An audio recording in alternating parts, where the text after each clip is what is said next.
May masisibak sa Gilas lineup sa pagpasok ni Juan GDL at sa wakas former NBA player at import ng SMB na si Benny Boatwright tutuloy na sa naturalization process. Yan ang ating mga pag-uusapan para sa video natin na ito.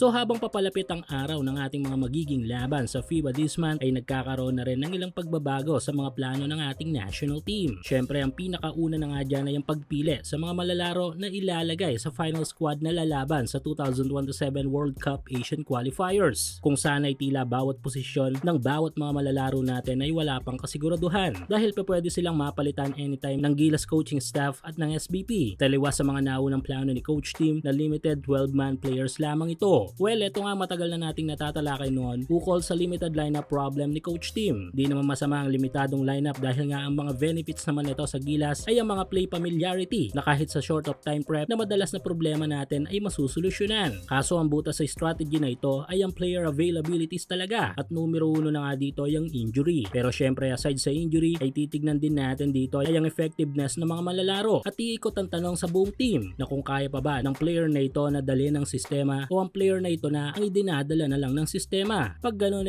yun na nga, hindi na natin magpalit ng malalaro. Kaya naman mukhang ito na ang next move ni Gilas head coach Tim Cone dahil kagabi lang ay inanunsyo ni Coach Tim na magpapasok ito ng isang malalaro. At ito nga yung PBA rookie na si Juan Gomez Diliano. Isa ngayon si Juan sa masasabi nating pinakamainit na malalaro sa PBA kung saan ay very impressive ang mga figures na tangan nito ngayon. Scoring 17 points, 7.1 rebounds at 8.3 assists. At sa last game niya kontra Ginebra ay kumamada lang naman ito ng 32 big points. Bagay na naging turning point ni Coach Tim upang bigyan ito ng Gilas call-up. Kaso ang tanong nga dito, sino ang ipapalit ni Coach Tim dito kay Juan GDL? Sa recent pool of players na inilabas ni Coach Tim ay may 5 guard tayo sa list at 2 dito ay mga malalaro niya sa Gin Kings. Posibleng mabuwag na kaya ang duo ni Perez at Newsom? Tatagilid rin kaya ang long-term service sana ni Dwight Ramos sa Gilas ngayon? O mapipilitang baklasin muna ni Coach Tim ang kanyang mga malalaro para magbigay dan dito kay Juan? Suportahan ang inyong paboritong team sa PBA, NBA at MPBL o kahit pa nga sa mga overseas league. Full details sa comment section.